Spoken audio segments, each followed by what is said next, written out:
और देखिए जीवन में देने का स्वभाव होना चाहिए, क्योंकि भगवान तो उसी को प्राप्त होंगे जिसका स्वभाव देने का होगा। जो देने का स्वभाव रखता है उसी को मिलता है, उसी को आनंद मिलता है, उसी को भगवान मिलते हैं। पर जिसका देने का स्वभाव नहीं है, भगवान उससे बहुत दूर है। इसलिए जीवन में आप जितना भी लुटाते हैं, जितना भी देते हैं, जितना भी दान करते हैं, भगवान उतना ही प्रसन्न होकर आपको भर देते हैं। पर कई लोग होते हैं ना, महाराज बचा बचा के रखते हैं। हाँ, भले ही बैंक में सब पड़े होंगे, पर आप देखेंगे कि रोते ही घूमते रहेंगे। अरे महाराज बड़ी समस्या है, अरे महाराज बड़ी परेशानी है। वो कभी प्रसन्न नहीं दिखेंगे। क्यों? क्योंकि जो देना नहीं जानता उसके जीवन में प्रसन्नता आ ही नहीं सकती। इसलिए जीवन में देने का स्वभाव होना चाहिए, जीवन में बांटने का स्वभाव होना चाहिए, क्योंकि जो बांटा जाता है वो प्रसाद होता है और जो बटोरा जाता है वो विषाद होता है। समझ में आ रही है बात? जो बटोरा जाए वो विषाद है और जो बांटा जाए वो प्रसाद है। इसलिए जो बांटने का स्वभाव रखता है, जो देने का स्वभाव रखता है, जीवन में आनंद उसको मिलता है। और भगवत प्राप्ति भी वही कर सकता है जिसके देने का स्वभाव हो।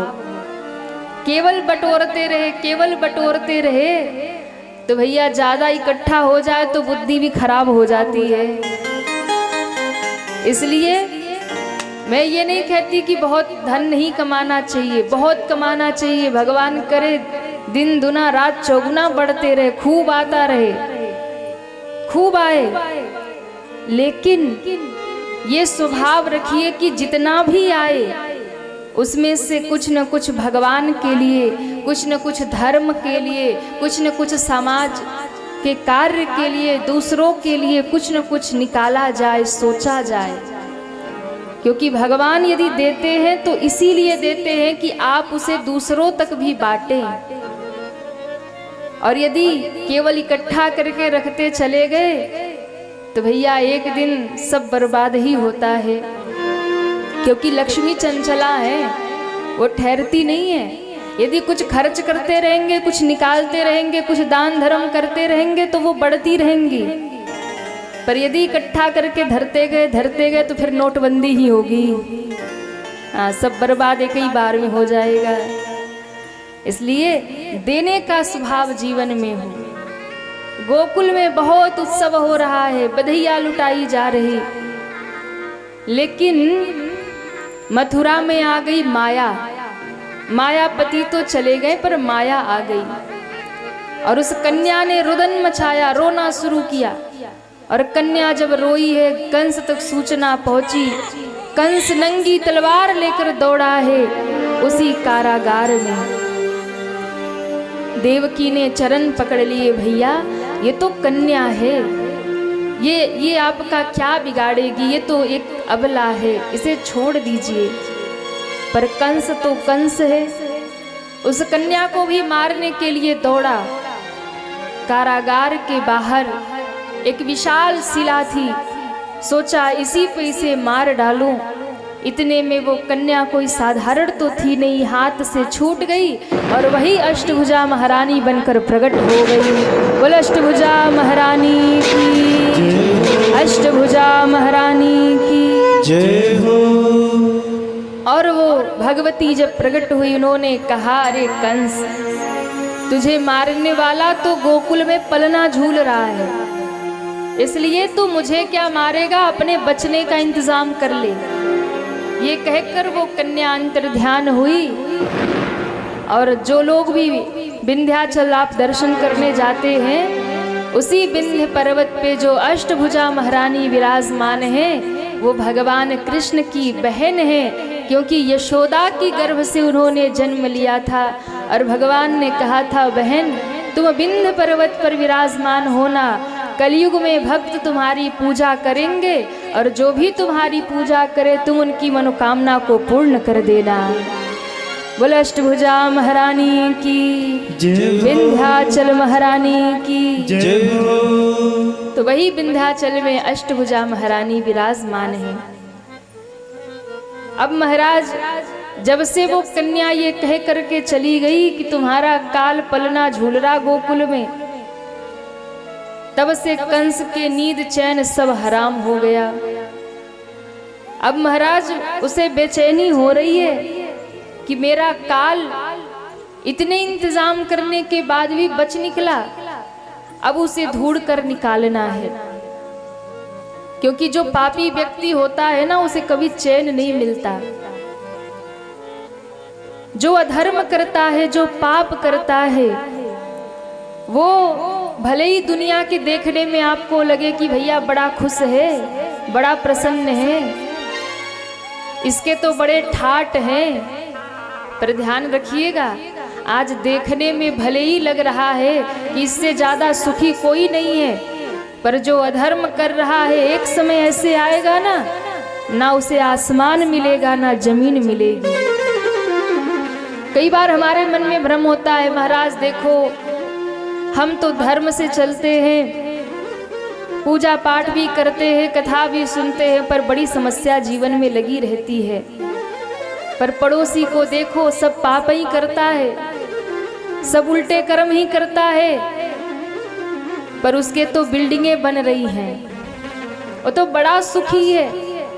पर ध्यान रखिएगा जो आज वो सुखी दिखाई दे रहा है ना, अधर्म करके पाप करके दूसरों को कष्ट दे करके आज वो सुखी हो रहा है, पर कभी उसके मन से पूछ कर देखना, कभी उसे शांति नहीं मिलती, वो बेचैन ही घूमता रहता है। आपके देखने में लगे बड़ी बड़ी गाड़ियों में चल रहा है, बड़ी बड़ी बिल्डिंगें बन रही है, पर उससे ज्यादा दुखी दुनिया में कोई और नहीं है। इसलिए दो रोटी ही आपके घर में हो पर मेहनत का हो, दो रोटी ही घर में हो पर धर्म से कमाया गया हो, उसके लिए किसी की गर्दन ना उतारनी पड़ी हो, उसके लिए किसी को कष्ट देना ना पड़ा हो। और आप देखिएगा थोड़ा कम ही आप खाइए, थोड़ा कम ही पहनिए, पर उसमें आपको सुकून होगा, शांति होगी, और फिर आपकी पीढ़ियां आगे बढ़ेंगी। लेकिन आज जो इकट्ठा कर रहे दूसरों को दुख दे दे करके अधर्म से पाप से, आप देखिएगा कैसे पीढ़ियां सब बर्बाद करती हैं, वो कभी फलता नहीं है। इसलिए पापी व्यक्ति कितना भी इंतजाम कर ले कभी चैन नहीं पाता। कंस बेचैन है, क्या करूं कैसे करूं। नारद जी एक दिन आ गए, इसने पूछ लिया मेरा काल होगा कैसा। नारद जी बोले काला काला होगा। अब तो महाराज इसे दाल में जीरा भी दिख जाए तो इसे लगता है कृष्ण आ गए। बड़ा बेचैन, एक बार मीटिंग बैठी, सब चिंता में क्या किया जाए। सब राक्षस कहते हैं महाराज हम ढूंढेंगे, खोजेंगे, उसे पहचानेंगे, उसको समाप्त करेंगे। इतने में उसकी बहन पूतना आ गई। पूतना ने कहा भैया चिंता मत करो, हम जाते हैं गोकुल, और इधर जितने भी बालक 6 महीने के भीतर आए होंगे सबको समाप्त कर देंगे। कंस ने कहा अरे बहन इतना भयंकर तेरा स्वरूप कैसे जाएगी। उसने कहा भैया चिंता मत करो, ब्यूटी पार्लर का जमाना है। हाँ, जो कैसा भी हो एक बार उसमें से निकल के आए तो फिर पहचान में ही ना आए। आजकल का ऐसा समय है, चिंता मत करो, एकदम बढ़िया सुंदर बन के जाऊंगी, कोई पहचान नहीं पाएगा। और चल पड़ी पूतना भगवान को मारने के लिए। सुंदर स्वरूप बनाया बढ़िया, और सुंदर स्वरूप बनाकर पूतना गोकुल में पहुंच गई। भगवान को आए अभी 6 दिन हुआ है, कन्हैया अभी 6 दिन के हैं, और पूतना आ गई। भगवान मन ही मन सोच रहे कि मौसी जी तो आ ही रही है। अब पूतना मौसी ही तो है, कंस मामा है और ये मौसी है। भगवान भी कह रहे आ जाने दो, उनकी भी मनोकामना पूरी हो जाए। और फिर महाराज देखो पीछे बड़ा स्थान है, मैयाओं से निवेदन है आप जैसे आते पीछे स्थान लेते जाएं, अब कोई भी आगे ना आए। बोले भक्तवत्सल भगवान की जय हो। पूतना गई और इतनी सुंदर बन के गई कि उसको किसी ने रोका ही नहीं महाराज। क्यों? सब ब्रजवासी देखते रह गए। ऐसा लगता है कि स्वयं लक्ष्मी उतर के आ गई वैकुंठ से नारायण से मिलने, ऐसा स्वरूप बनाया। और जैसे ही पूतना चली सीधे नंद भवन में प्रवेश मिल गया। ना किसी ने रोका, ना किसी ने टोका, ना किसी ने पूछा कि कहाँ से आई हो। ये स्वरूप का प्रभाव है। कई बार कोई व्यक्ति कैसा भी हो, पर यदि समाज में बढ़िया बन ठन के पहुंचे ना तो चार लोग देखते भैया कहाँ से आ गया। हाँ, तो वही हाल हो गया कि ऐसा स्वरूप बना के गई, ऐसे लगता है जैसे बैकुंठ से लक्ष्मी उतर आई हो।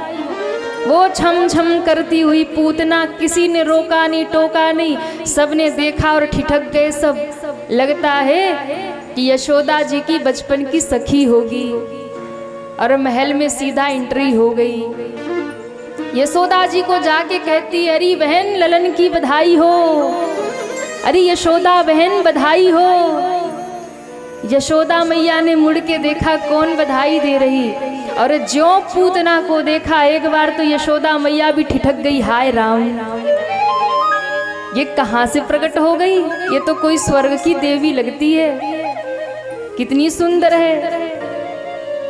यशोदा जी ने सोचा कि मैं तो इसको पहचानती नहीं, पर इतने प्रेम से बधाई दे रही हो तो पूछना भी ठीक नहीं कि तुम हो कौन। इतने प्रेम से बोल रही है, हो सकता है पहले की कोई सखी होगी, मैं भूल गई होगी। यशोदा मैया ने भी कह दिया, अरे बहन तुमको भी बधाई हो। पूतना ने कहा, हम लाला को आशीर्वाद देने आई हैं। अच्छी बात है, तो बहन तुम लाला को आशीर्वाद दो, हम तुम्हारे जलपान की व्यवस्था करती हैं। इतना कह के यशोदा मैया भीतर गई, और जैसे ही भीतर गई सखियों ने यशोदा मैया को पकड़ लिया। अरे मैया कहाँ जा रही है? कहा भीतर जा रही। बोले रे ठहर तो जा। अब सखिया नाच रही थी, बधाई गा रही थी, यशोदा जी को घेर लिया और गाने लगी, बाजे बाजे री बधाई मैया तोरे अंगना हो, बाजे बाजे री बधाई मैया तोरे अंगना हो, बाजे बाजे री बधाई मैया तोरे अंगना, बाजे बाजे री बधाई मैया तोरे अंगना, तोरे अंगना यशोदा तोरे अंगना, तोरे अंगना यशोदा तोरे अंगना। ऐसे नहीं, सभी दोनों हाथ ऊपर करें और तालियां बजाते हुए, हरि बोल।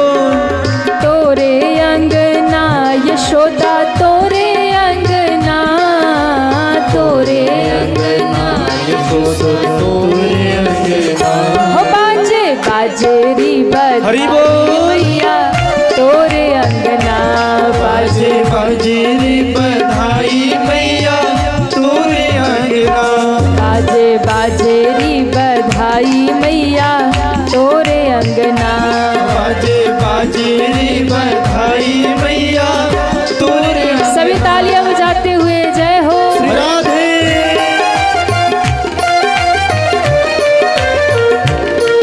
उफ।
बाजे रे बधाई मैया तोरे अंगना।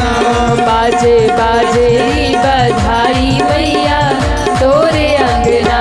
बाजे बाजे रे बधाई मैया तोरे अंगना। यशोदा तोरे अंगना। यशोदा तोरे अंगना। हो मैया तोरे अंगना। मैया तोरे अंगना।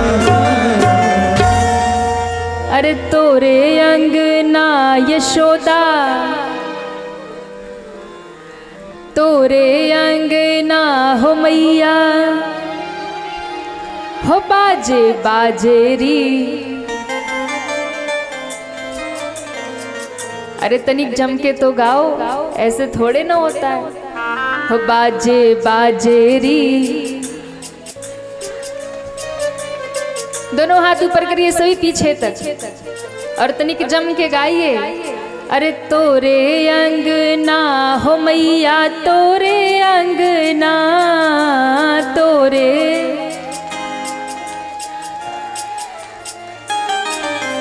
तोरे अंगना यशोदा तोरे अंगना तोरे। हो बाजे जैसे आप लोग गा रहे हैं ना, ऐसे ही गोपियां भी गा रही हैं। हो बाजे बाजे री बधाई मैया तोरे अंगना। बाजे बाजे री। सखियों ने घेर लिया और जैसे ही बधाई गाने लगी, मैया यशोदा भूल गई बाहर किसी को बिठा के आई हूँ, और इधर पूतना पहुंच गई भगवान के पास। ठाकुर जी ने देखा मौसी जी आ रही, पहले ही आंख बंद कर लिया, पहले ही आंख बंद कर लिया। किसी ने कहा कि भगवान ने पूतना को देखकर नेत्र क्यों बंद कर लिया। इसके बहुत सारे भाव संतों ने दिए, पर दो चार हम लोग भी सुन ले। ये मैयाओं को क्या होता है, वो उनको आगे घुसना है। हाँ, अरे मैया पीछे आ रही है तो पीछे बैठे, जो पहले से आके बैठे उन्हें बैठने दो। अब आप आगे आके घुसते हो तो कथा डिस्टर्ब हो जाती है। और देखिए, कोई आगे पीछे बैठने से कोई बड़ी बात नहीं है। आप सुन कैसे रहे, आपका प्रेम ठाकुर जी के प्रति कैसा है। आगे भी बैठ के अगर पंचायत ही कर रही है तो कोई मतलब नहीं है, और पंडाल के पीछे भी बैठी हैं और हृदय में भाव लेकर प्रेम से सुन रही है तो ठाकुर जी वही प्राप्त हो जाएंगे। इसलिए आगे पीछे बैठने का कोई वो नहीं है, जहां स्थान मिले शांति से बैठ जाओ। पर माताओं को रहता है कि आगे बैठेंगे तो ज्यादा आनंद आएगा। सभी विराजमान हो जाएं। बोलो भक्तवत्सल भगवान की जय हो। भगवान ने पूतना को देखकर नेत्र बंद कर लिया। क्यों? क्योंकि भगवान ने सोचा ये पूतना है कौन। भगवान के नेत्रों में सूर्य और चंद्रमा विराजमान हैं। सूर्य और चंद्र देव ने देखा कि पूतना जब आई है तो भगवान की नेत्र बंद हो गए, मानो सूर्य और चंद्र देव ने अपने आप को ढक लिया, क्योंकि हम इस पूतना को देखना नहीं चाहते। कौन है पूतना?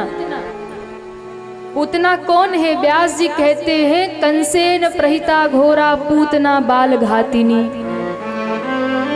ये बालकों को मारने वाली बाल घातिनी है, बाल हत्यारी है। सूर्य चंद्रमा ने सोचा ऐसे बाल घातिनी जो बच्चों को मार देती है, यदि इसका हम दर्शन करेंगे तो हमें भी पाप लग जाएगा। इसलिए मानो सूर्य चंद्रमा ने अपने आप को ढक लिया, हम इसको नहीं देखेंगे। अथवा तो भगवान ने सोचा कि पूतना है माया और मैं हूं मायापति। ये जैसी है वैसी नहीं दिख रही है, कुछ और दिख कुछ और रही है। और कई लोग ऐसे होते कुछ और है, दिखते कुछ और है। हाँ, घर में कुछ होते हैं, बाहर कुछ होते हैं, परिवार में कुछ होते हैं, ऑफिस में कुछ होते हैं, दिन में कुछ होते हैं, रात में कुछ होते हैं। और आजकल ज्यादातर लोगों का जीवन ऐसा ही है, दिखावटी हो गए। हाँ, काम कुछ ना करना पड़े, नाम बड़े बड़े हो जाएं, ऐसे भी लोग होते हैं। दिखावा हमारे जीवन में आ गया और भगवान कहते जो दिखावा करता है उसको देख के मैं भी नेत्र बंद कर लेता हूँ, दिखा लो जितना दिखाना है। इसलिए कभी जीवन में दिखावा ना करिए, जैसा है वैसे रहिए, सच्चे रहिए और उसी में आनंद है। पर आजकल का आदमी मुखौटे लगा लगा के घूमता है, होता कुछ और है, दिखाता कुछ और है। रावण के तो फिर भी 10 ही शीश थे, पर आजकल के लोगों के तो हजारों शीश है महाराज। हाँ, कब कौन सा मुखौटा चेंज कर ले। ठाकुर जी कहते मोहि कपट छल छिद्र न भावा, मुझे छल कपट अच्छा नहीं लगता। इसलिए भगवान के सामने जाइए ना तो जैसे है वैसे चले जाइए। हाँ, बहुत भगत बन के मत जाइए कि प्रभु हम तो बहुत बड़े भगत हैं। पर कलयुग का आदमी भगवान से भी छल कर लेता है, भगवान से भी झूठ बोल लेता है, भगवान को भी दिखावा कर आता है। पर भगवान कहते बेटा मुझे पता है तुम्हारे मन में क्या है। इसलिए भगवान के सामने जब जाइए, दुनिया में हम दिखावा करते पर भगवान के भी सामने जाते तो वहां भी दिखावा करते, भगत बनने का नाटक करते। जब तक भगवान के सामने रहेंगे तन मन धन सब तेरा, सब कुछ है तेरा। क्या कहते हैं? सब कुछ है तेरा, तुझको अर्पण, तेरा तुझको अर्पण, क्या लागे मेरा। ओम जय जगदीश हरे। जब तक मंदिर में खड़े हैं तन मन धन सब तेरा, सब कुछ है तेरा। भगवान कहते अच्छा, बिल्कुल सच्ची बोल रहा है। बोले हाँ प्रभु सब कुछ आप ही का है। और जो मंदिर के बाहर निकले ना, कहाँ गई मेरी गाड़ी। हाँ, अब पड़ोसी मिल जाए तो सुन, वो भी मेरा, वो भी मेरा, वो भी मेरा। भगवान कहते बड़ा गजब आदमी, 2 मिनट पहले कह रहा था सब तेरा सब तेरा, और बाहर निकलते ही सब मेरा सब मेरा। तो ये क्या, ये भी तो छल ही है कि भगवान से कहते सब आप ही का है और मौका पड़े तो कुछ छोड़ते भी नहीं है। तो भगवान कहते हैं मोहि कपट छल छिद्र न भावा, ये जैसी है वैसी नहीं आई। यदि जैसी है वैसी आती मैं इसे स्वीकार कर लेता, पर ये बनावटी है कुछ और, दिख कुछ और रही है, बन करके आई है। इसलिए भगवान ने सोचा ठीक है मैं मायापति हूँ, ये माया है और मेरी नज़र इसके ऊपर पड़ गई तो इसकी माया 1 मिनट टिकने वाली नहीं है। इसकी सारी पोल पट्टी खुल जाए, इससे अच्छा मैं ही आंख बंद कर लूँ। भगवान ने नेत्र बंद कर लिया, अथवा तो भगवान नेत्र बंद करके महादेव जी का ध्यान कर रहे। क्यों?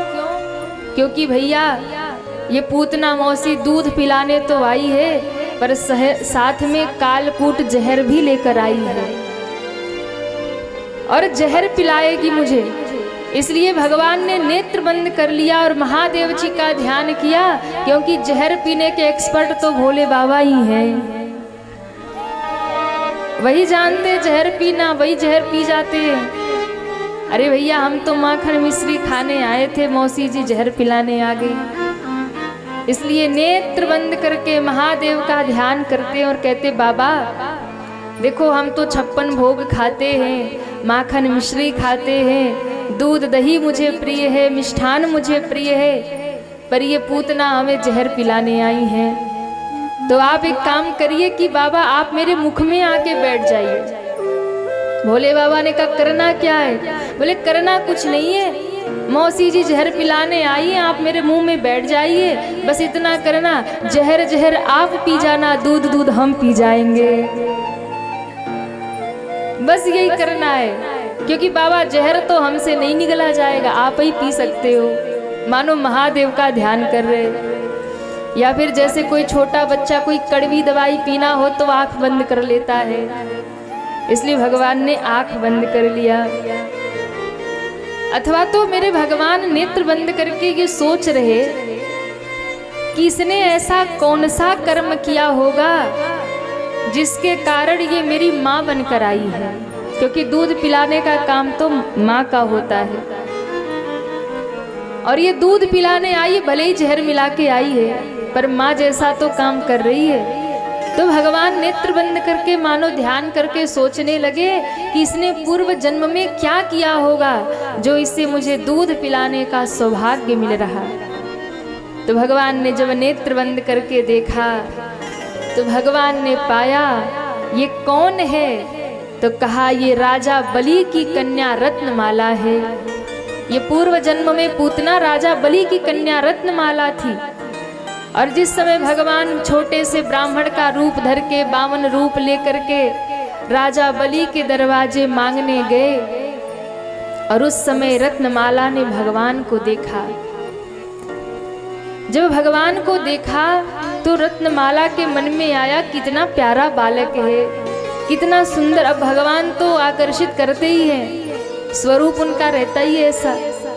तो ठाकुर जी को देख के सोचती है ये कितना प्यारा बालक है, यदि ये मेरा बालक होता मैं इसे दूध पिलाती।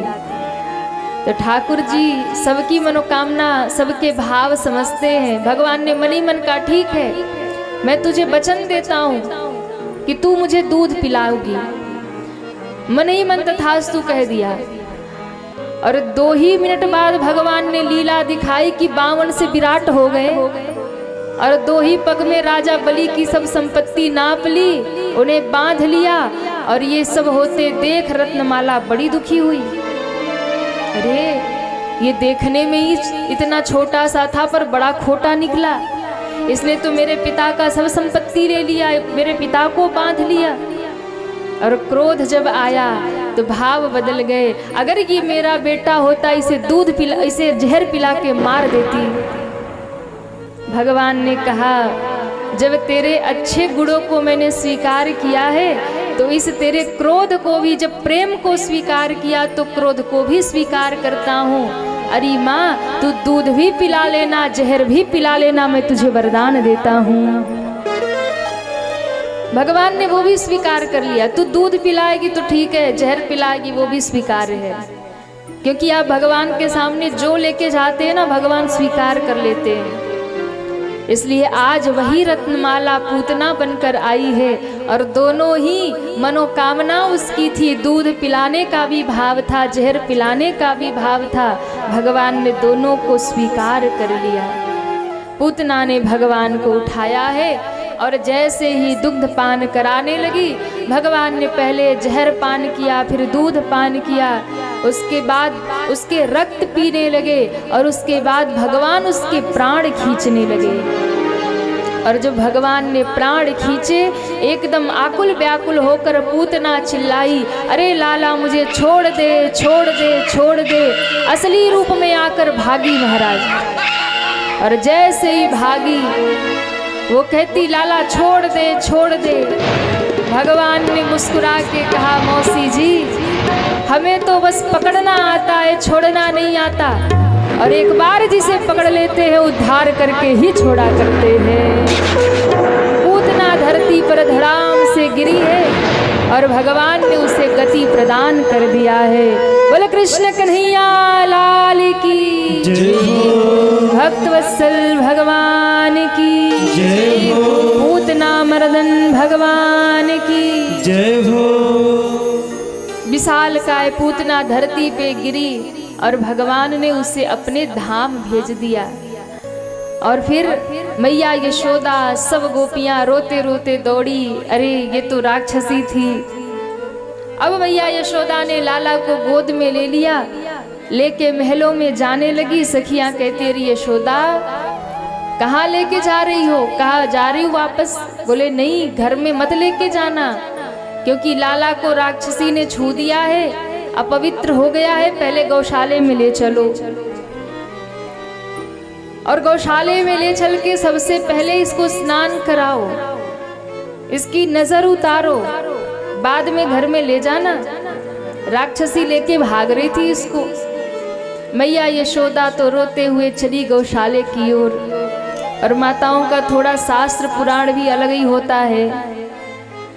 अब जैसे ही लाला को लेकर के गौशाले में आई, ठाकुर जी को बिठा दिया और स्नान हो रहा। महाराज उठा करके वो पतला पतला गोबर ऊपर से डाल रही है, कभी गोमूत्र कभी गोबर डाल रही है, कभी यमुना जल कभी गंगा जल, कभी दूध दही माखन सब ऊपर से डाल रही है। माताओं को लगता है बस सारा क्रियाकर्म पूरा होना चाहिए, कोई कमी ना रह जाए। अब लाला तो छोटे से नन्हे से बालक है, सर्दी लग गई एकदम सिकुड़ रहे हैं, पर माताओं को क्या लेना देना है, चाहे इन्हें सर्दी लग जाए सिकुड़ जाए, पर वो डाले जा रही है डाले जा रही है। गाय के पूंछ से झाड़ा दिया जा रहा है और भगवान का ही नाम ले लेकर के भगवान को झाड़ा लगाया जा रहा है। ठाकुर जी ने कहा हद हो गई, मेरा ही नाम और मेरी ही नजर उतार रही है। और इधर पूतना जब नंद बाबा वापस लौटे हैं मथुरा से, तो महाराज पूतना के शरीर के टुकड़े किए गए, अनेक चिताएं बनाकर उसे जलाया गया और पूरे ब्रज में सुगंधी फैल गई। जब पूतना जली, सबने कहा थी तो राक्षसी पर इतनी सुगंध निकल रही। संतों ने कहा भैया, जिसे भगवान ने स्पर्श कर लिया है उसका जीवन तो सुगंध से भर ही जाएगा, चाहे वो कैसा भी हो। और इतने दयालु हैं ठाकुर जी, जो गति यशोदा मैया को बाद में मिली वो गति पूतना को सबसे पहले मिल गई। अब सोचिए भगवान जैसा दयालु कौन होगा कि महाराज जहर पिलाने वाले को भी माँ की गति दे दी। हाँ, फिर आप सोचिए जब जहर पिलाने वाले को भगवान अपने धाम भेज सकते हैं, तो आप तो अपने घर में भगवान को 56 भोग पवाते हैं, तो क्या आपका उद्धार नहीं करेंगे? करेंगे, बस हमें भरोसा नहीं होता। हम इस बात को मानते नहीं है कि भगवान हम पर रीझेंगे, हम इस बात को मानते नहीं कि भगवान हम पर कृपा करेंगे। इस बात का यदि भरोसा हो जाए तो भगवान हमें भी प्राप्त हो जाए, पर हम करते हैं पर भरोसा नहीं करते। पूतना को धाम भेज दिया भगवान ने। अब धीरे धीरे समय बीता और एक दिन महाराज 2 असुर फिर भेजे कंस ने।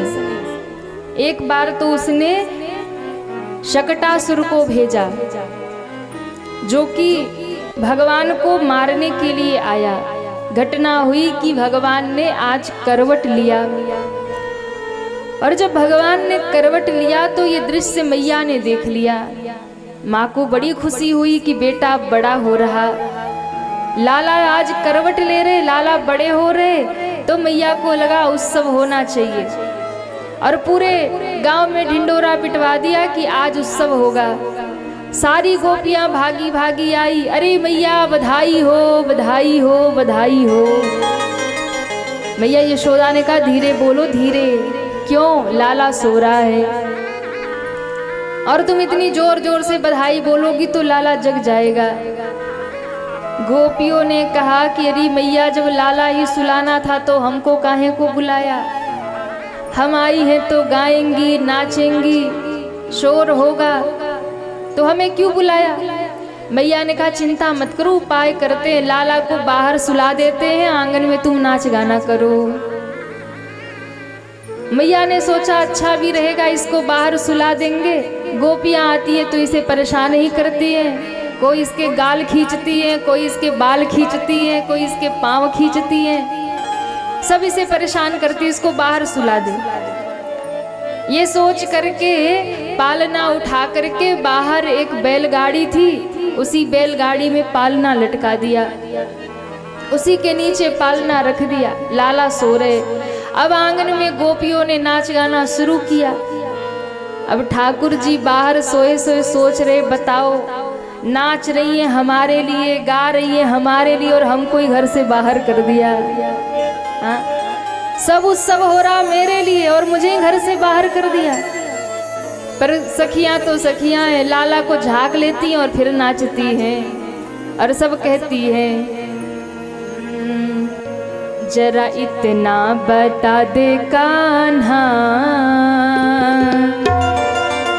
हो जरा इतना बता दे कान्हा,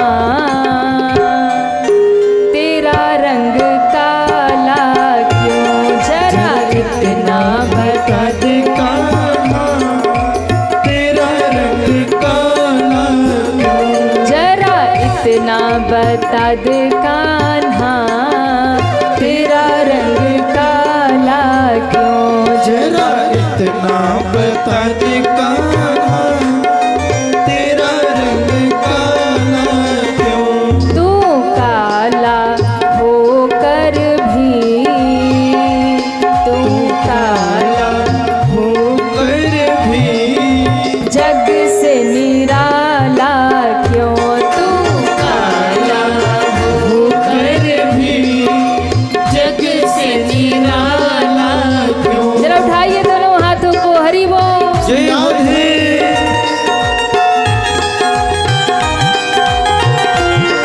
उफ। हरि बोल।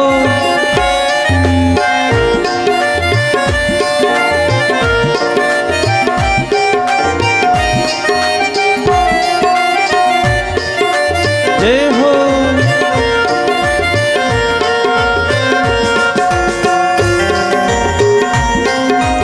श्री हरि जय जय।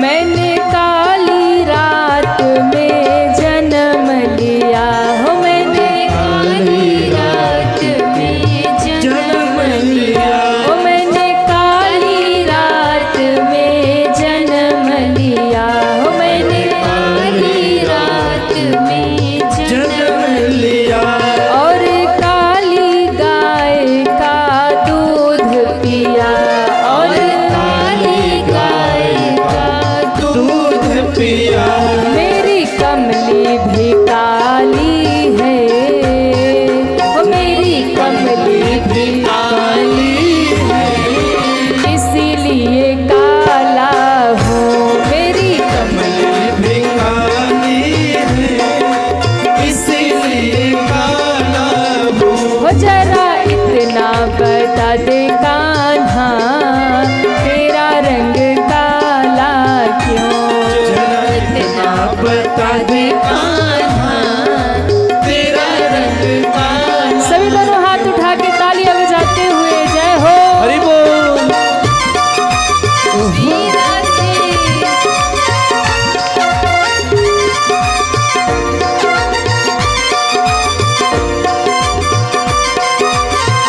हरि बोल।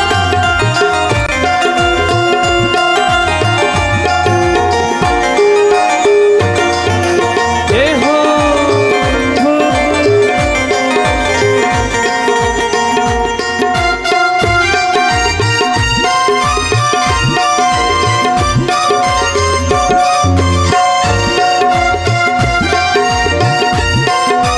उफ।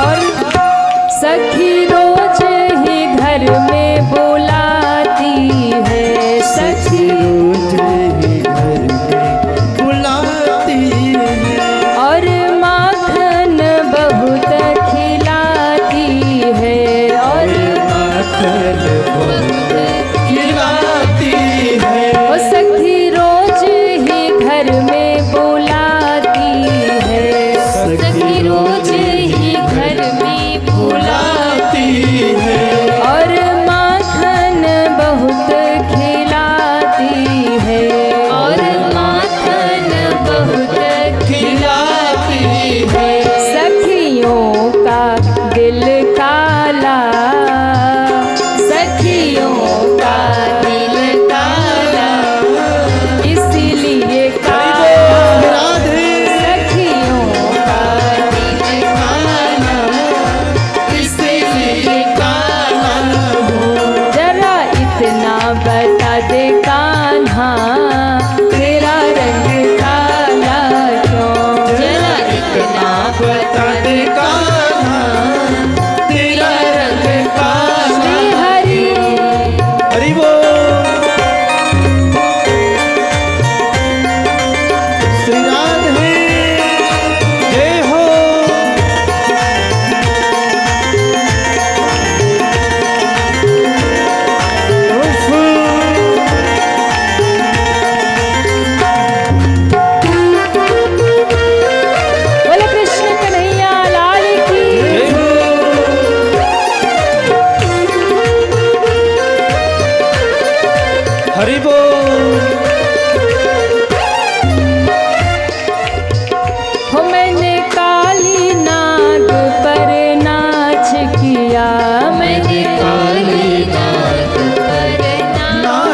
किया। ऐसे नहीं, सभी दोनों हाथ ऊपर करें और तालियां बजाते हुए जय हो। हरि बोल। श्री राधे जय हो।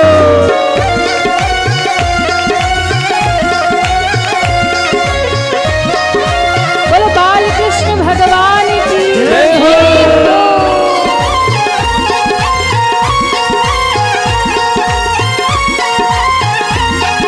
जय हो।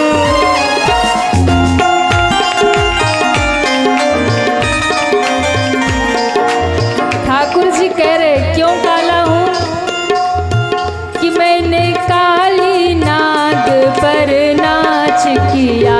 मैंने काली नाग पर नाच किया। और काली नाग को नाथ लिया।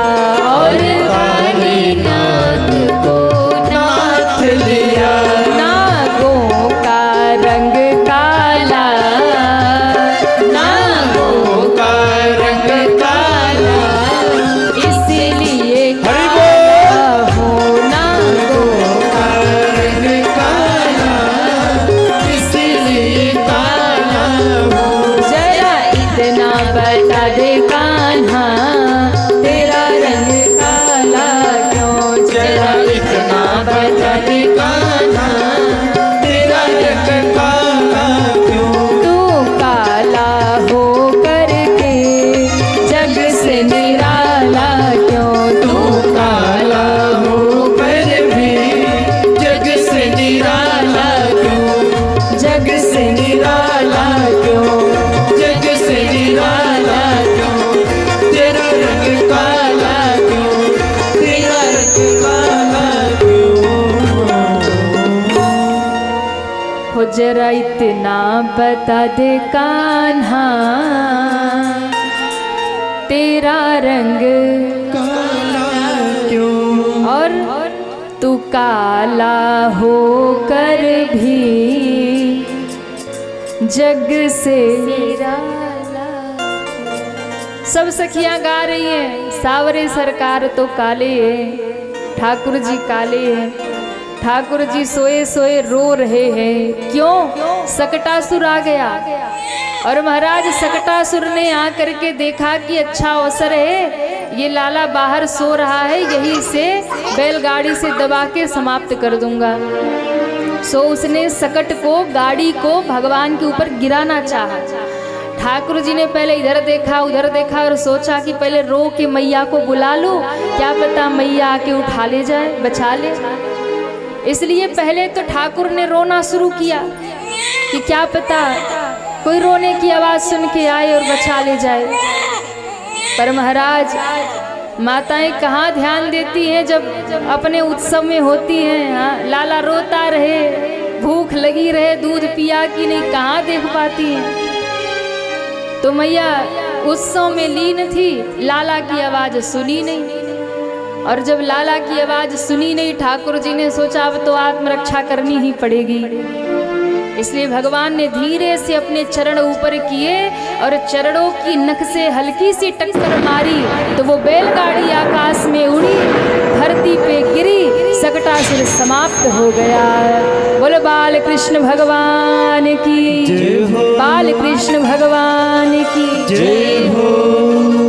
जैसे ही वो बैलगाड़ी धरती पे गिरी और धड़ाम से आवाज हुआ, पालना टूट गया, बैलगाड़ी टूट गई और घर में आवाज आई, नाच गाना सब बंद करके सखियां भागी। यशोदा मैया दौड़ी, जाकर देखा तो महाराज वो सारी बैलगाड़ी टूट कर गिरी है, पालना टूट गया। लाला को किसी तरीके से बाहर निकाला।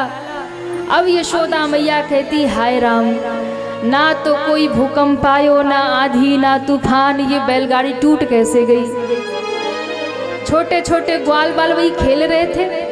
मैया ने सबको बुला के कहा क्यों रे लाला, तुम सब तो यही खेल रहे थे, बताओ ना आंधी ना तूफान ना भूकंप, ये कैसे टूट गया। सारे ग्वाल बालों ने कहा मैया यदि हम कहेंगे तो तुम मानोगी। बोले मानेंगे, कैसे टूट गया। छोटे छोटे ग्वाल बाल कहते मैया लाला तो शांति से सो रहे थे।